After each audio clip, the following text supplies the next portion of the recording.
We got off to a better start. I mean, I think that's where I would start is, what's that? Yeah, don't worry about them. They're not going to quiet down. They won the game. Let them celebrate. You don't need to hear from me. We'll talk over them. They got off to a much better start. I mean, I think we made a case in point how important it was to get off to a better start. Obviously the great drive to start. And then we made, too many mistakes on the ensuing UCLA drive, which were maddening. But all of their points in the first half were just mistakes that are all correctable mistakes. And we corrected them in the second half and played really well in the second half, controlled the second half. I think we had 2 drives that were 90-plus drives. I think that's, hadn't done that here in, over 20 years. So, over 20 years. Who's been here for over 20 years? Yeah, you guys don't, you raise your hand, but you don't know. I'm giving you the information for the first time because you guys act like you've been here for 20 years. Todd Coolidge told you that, didn't he? No, I knew it. I knew it. Anyway, those 2 drives obviously, were key in terms of, just setting the tone for the game. We controlled the line of scrimmage and, ran the football, threw it, had some key third down conversions. And then defensively, we got off the field. We had the key sack and drove them out of field goal range and played complimentary football. So, wish we were cleaner in the first half. The mistakes are maddening. We got to clean them up. We're going to continue to work. No, those are the guys we got. There's nobody getting traded. We're not, those are the guys we're going to work with, and we're going to just keep coaching them, and we're going to keep working with them, and they're going to turn the corner in terms of listening and trusting, and we're going to keep working on how to put them in a better position as coaches and get ready for South Alabama. But it was a good win, and pleased with the group in terms of the way they started. So with that, we'll open up the questions. Coach, how's Harold Perkins? He's injured. We don't know. I mean, we'll do all the diagnostic testing tonight and tomorrow, and we'll have a better answer for you when we do our presser on Monday. And with Mason Taylor, he's been, I guess, a very consistent security blanket for you guys offensively. How important is it to have a guy like him? Yeah, nobody talked about him coming into the season. I thought he was unheralded. You guys didn't talk about him. The national media didn't talk about him. Now you guys start talking about him because he's the all-time leading receiver in LSU history. And now all of a sudden you want to talk about Mason Taylor. Where were you guys talking about him earlier in the season? You were talking about everybody else but Mason Taylor. So now he's the leading receiver you want to talk about. I don't want to talk about him. Coach, in the first half, you went into the locker room at 17-17, and the second half your defense clamped down and shut them out in the second half. What changes did your defense make? They didn't make any changes. They executed the defenses that were called, and execution is attention to detail, doing your job. DYJ. Do your job. That's an acronym. DYJ. And they just, we need to do our job, and they did it in the second half. And if we just continue to do our job on defense in particular, now offensively we had some key drops, right? I mean, we got to catch the football, and we got to make the timely calls offensively. We got to coach it, but doing our job on defense was the biggest difference from the first half to the second half. Coach, right here.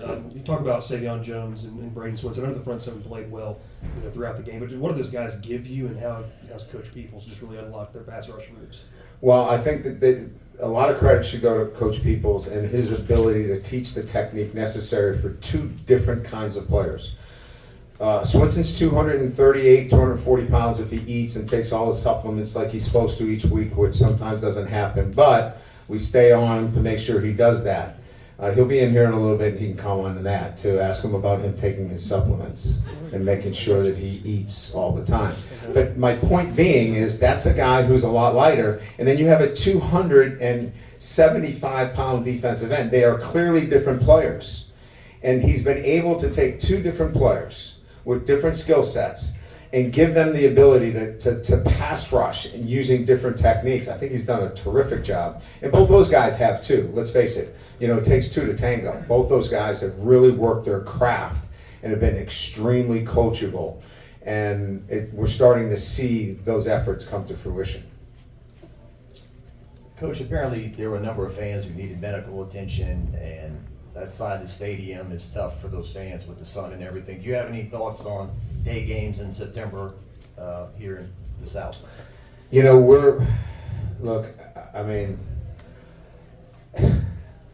My comments would be, the TV schedule is something that I have no control over.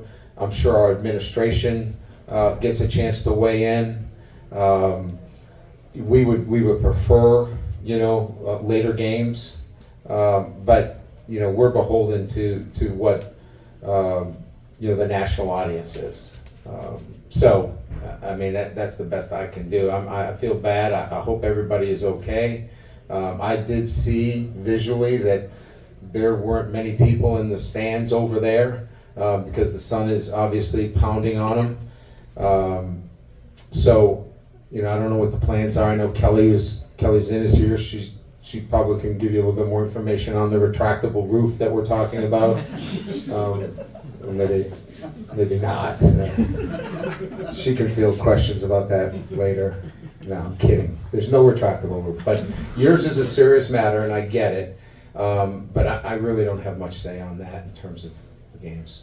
Ryan, you talked about the progress from one half to the second. Are you comfortable with the progress 4 games into this season that your team is making?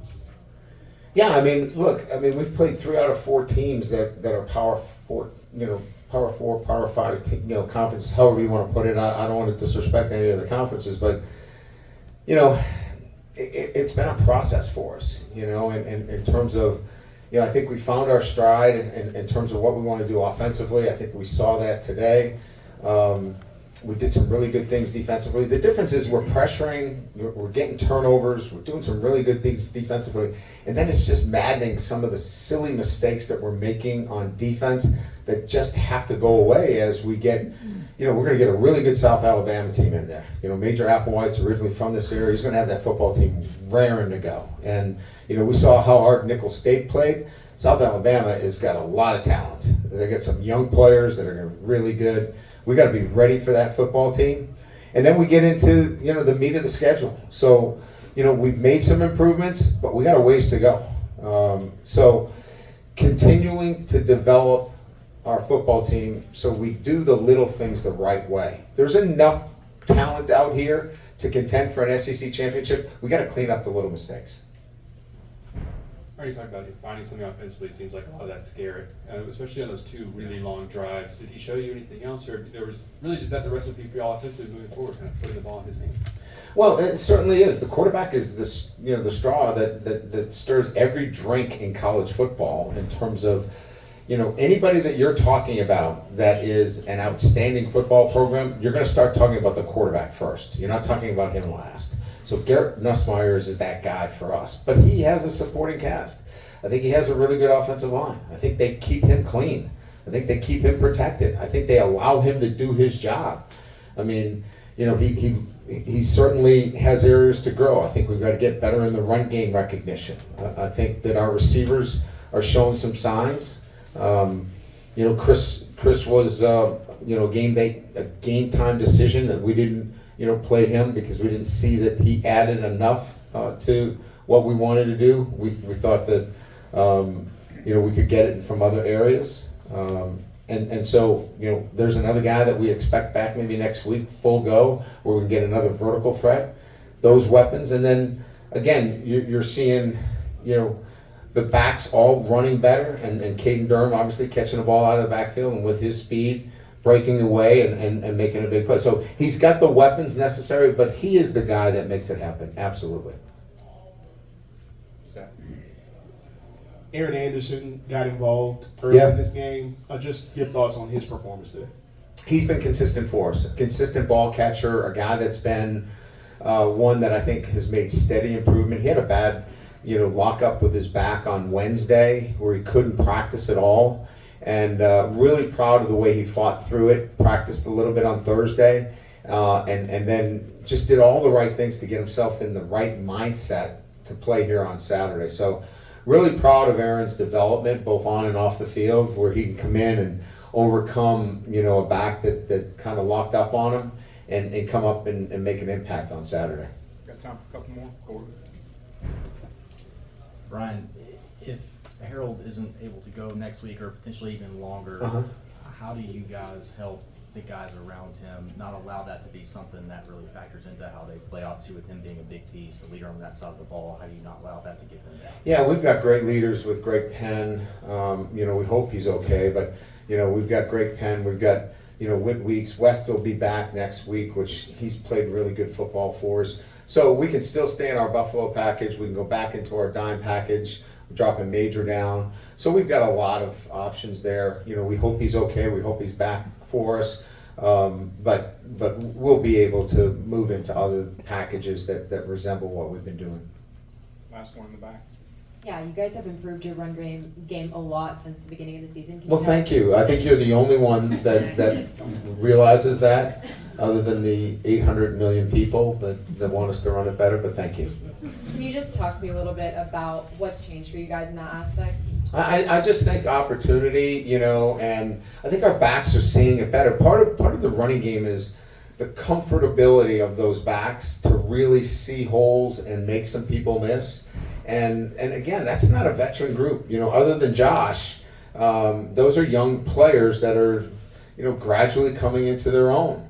And I think, it was difficult to run today. I don't know if you guys watched the game at all. If you did, you saw backers up all day, crowding the line of scrimmage, making it very difficult, but they gave us the ability to throw the ball. I don't know, what did we throw for, 350? When you're throwing for 350, plus, it means the box is loaded and it's hard to run it. But we still found a way when it was time to run the ball, especially down by the goal line. We exerted our will, and that was what we did. And thanks again for the running question. We don't get many of those around here, which is crazy, but thank you. We're still learning too. Yeah. Thanks, Coach.